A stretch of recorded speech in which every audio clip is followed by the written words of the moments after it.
We used to talk about using technology for teaching, and in the School of Education and in graduate education, we really also think about using technology for learning. So teachers are definitely using PowerPoint and Prezi and Keynote and lots of visuals to supplement the words that they teach with.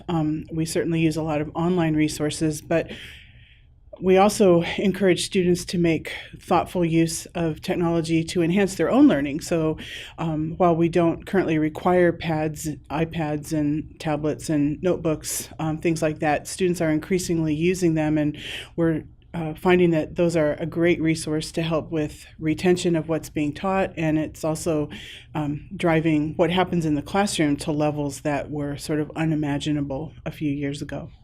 I went to humongous public institutions for my undergraduate and graduate work and was basically one of thousands of cows in a herd at graduation. And one of the things that's amazing at University of Portland is not only do I know every student by name, but I know their stories and I know what makes them really unique. And we build relationships from their very first interview all the way through their academic program. And I stay in touch with a lot of my students years down the road, which is enriching for me. It's also fantastic for letters of reference and collaborative projects. Once students graduate, they're really more colleagues than they are student-teacher kind of relationships.